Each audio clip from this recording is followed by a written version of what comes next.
पितृ प्रेत और देवदोष अगर आपके मन बुद्धि पे चढ़ पाया तो ही बोल पाएगा, वरना नहीं बोल पाएगा। अगर वो बोल पाया तो ठीक, नहीं बोल पाया तो उसकी सारी जिंदगी हाजिरी आने लगी है आगे मनु भैया के पास। अगर नहीं आती तो ये आती नहीं और इसके शरीर में दर्द रहता है, ये सारी जिंदगी घुटे जाती है। फिर वो एक टाइम में आगे 20 साल बाद पक जाता है। उसके निकालने का दुनिया में कोई विधान नहीं। एक बात, सारी दुनिया के सारे दरबार देख लो, अगर कोई ये कह दे कि मैं इस बच्ची का प्रेत एक बार में निकल जाऊंगा, टांग के नीचे से निकल जाऊंगा, पूछो क्यों? क्योंकि वो रमी इतना जाता है कि उसको कोई निकाल ही नहीं सकता दुनिया में, कितना ही ताकतवर बाबा हो। वो नचा सकता है, आपको 10 मिनट एक खेल दिखा सकता है। सवेरे आपने क्या देखा था? सवेरे क्या देखा था आपने? ठीक है ना, वो काम बड़े मंच पे भी, छोटे मंच पे भी, किसी भी तरह दिखाया जा सकता है। सवेरे पूरी भीड़ के सामने मैंने दिखाया, ठीक है। लेकिन ये वैज्ञानिक प्रवृत्ति को मनु भैया के अलावा कोई बता भी नहीं सकता कि आखिरकार ऐसा क्यों हुआ। ये विज्ञान के नियम के अनुकूल बता देंगे मनु भैया आपके, बिना विज्ञान के कुछ होता नहीं है। हम विज्ञान को माने या न माने, उस विज्ञान की हमने जितनी परतें खोली है उतना ही हम उसके बारे में एक्सप्रेस कर पा रहे हैं। इस विषय में हमने कोई परत नहीं खोली तो एक्सप्रेस नहीं कर पा रहे। आया समझ में?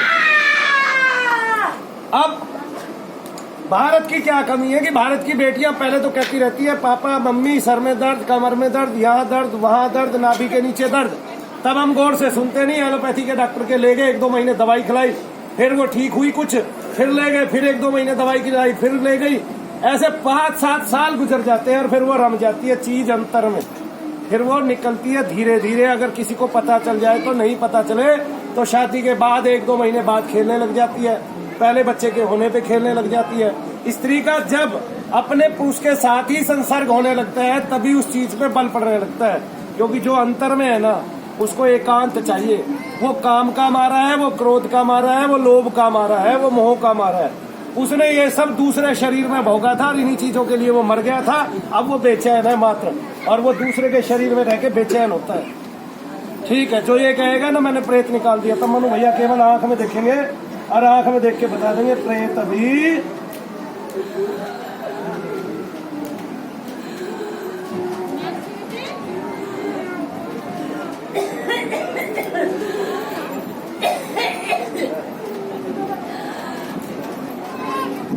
आया, दबाव आया सर पे, प्रेत अभी बाकी है, प्रेत निकला वो धीरे धीरे कट के जाता है। तब इस बात को संसार जानता है, धक्के खाता है।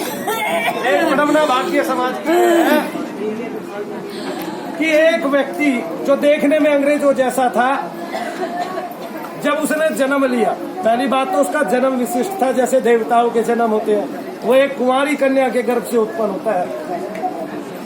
आया समझ में?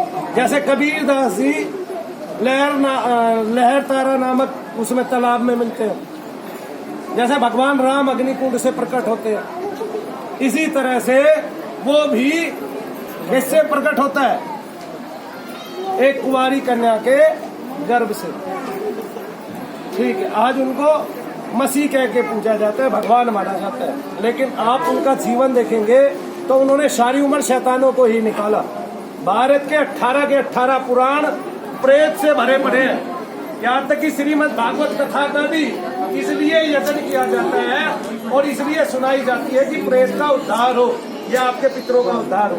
हम करते हैं नहीं और सुनते भी हैं और फिर यकीन भी नहीं करते, और किसी को प्रेत आता है तो कहते हैं ढोंग है, ढकोसला है, अंधविश्वास है। आप भी जानते हैं अंधविश्वास किस पे करते हैं हम। हमारा अंधविश्वास नेताओं पे होता है, हमेशा कहता है मैं करूंगा, मैं दूंगा, मैं करूंगा, मैं दूंगा, मैं करूंगा, मैं दूंगा, ना कभी करेगा ना कभी देगा। हमारा विश्वास उस पे तो अंधा है, उसको तो हम अपना सब कुछ सौंप देते हैं। आया, डॉक्टर पे अंधा है, साइन करके देते हैं, तू मार चाहे जिला आगे, और वो 2 पैसे कम नहीं कर सकता अपनी फीस में, 2 पैसे। क्यों? क्योंकि वो तुम्हारी औकात इतनी समझता है कि तुम कमाओ, उसके यहाँ भरो, उसको दो, बस इतना ही समझता है। और जिसके घर में समस्या है वो जानता है अपनी समस्या के लिए दुनिया भटकती है। यूं ही कहीं दरबारों में भीड़ नहीं लगती, लोग दुखी हैं, वे धक्के पे धक्के खाते रहते हैं। जल्दी ठीक होने के चक्कर में बहुत सारे लोगों का रोजाना घर बदलता रहता है, जल्दी ठीक होने के चक्कर में यहाँ भाग, वहाँ भाग, ये भाग, वो भाग, और वो कभी ठीक नहीं हो पाती। और बहुत जगह ठीक किया नहीं जाता, केवल दिखावा किया जाता है। हाँ, और पैसा ले लिया जाता है क्योंकि उसको आप दोबारा नहीं चाहिए।